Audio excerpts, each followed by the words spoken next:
আজকের এই নির্বাচনী জনসভা উপলক্ষে এই নির্বাচনী সভায় উপস্থিত জনাব মির্জা ফখরুল ইসলাম আলমগীর সহ আমার সহকর্মীবৃন্দ এবং আমার সামনে উপস্থিত বিশেষ করে এই ঠাকুরগাঁ জেলার সহ আশেপাশের এলাকার উপস্থিত প্রিয় ভাই ও বোনেরা, আসসালামু আলাইকুম।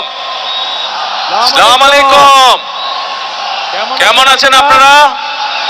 মা বোনেরা কেমন আছেন? আলহামদুলিল্লাহ।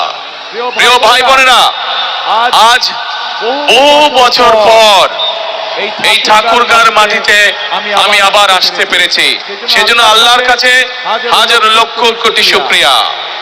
আপনাদের নিশ্চয়ই মনে আছে, আগে প্রায় প্রতি বছর শীতের সময় আমি এই ঠাকুরগাঁও অঞ্চলে আসতাম, পঞ্চগড় এলাকায় আসতাম, বিভিন্ন গ্রামে যেতাম, উপজেলাগুলোতে যেতাম, পৌরসভাগুলোতে যেতাম।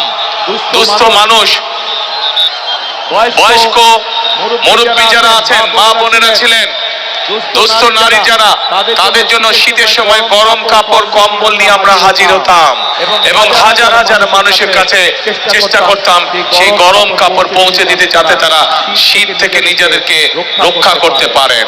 প্রিয় ভাই বোনেরা, আজ আবারও সেই ঠাকুরগাঁর মাটিতে আমি এসে আপনাদের সামনে দাঁড়িয়েছি।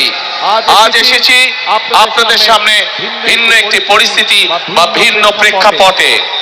প্রিয় ভাই বোনেরা, আগামী 12 তারিখে নির্বাচন, আগামী মাসে, এই মাসের 12 তারিখে নির্বাচন।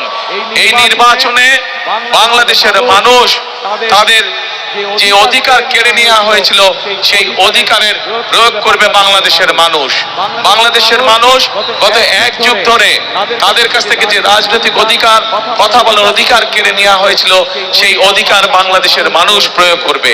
প্রিয় ভাই বোনেরা, এই মাঠের মধ্যে যে লক্ষ লক্ষ মানুষ আপনারা আজকে উপস্থিত হয়েছেন, এই মঞ্চের পাশে ছোট্ট একটি মঞ্চ আছে যেখানে কয়েকজন মানুষ বসে আছেন।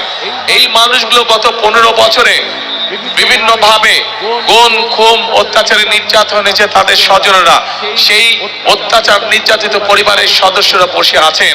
যে মানুষগুলো আজ এখানে বসে আছেন, তারা তাদের যে স্বজনদেরকে হারিয়েছেন বিগত এক যুগ ধরে, সেই স্বজনেরা এই বাংলাদেশের মানুষের ভোটের অধিকার প্রতিষ্ঠিত করার জন্য, এই বাংলাদেশের মানুষের কথা বলার অধিকার প্রতিষ্ঠিত করার জন্য নিজেদের জীবনকে উৎসর্গ করেছে। নিজেরা বিভিন্ন ভাবে অত্যাচারিত হয়েছে, নির্যাতিত হয়েছে। প্রিয় ভাই বোনেরা, আজ বাংলাদেশের মানুষের সামনে সেই হারিয়ে যাওয়া যে অধিকার, সেই অধিকার প্রয়োগ করার সময় এসেছে। প্রিয় ভাই বোনেরা, 12 তারিখে নির্বাচন।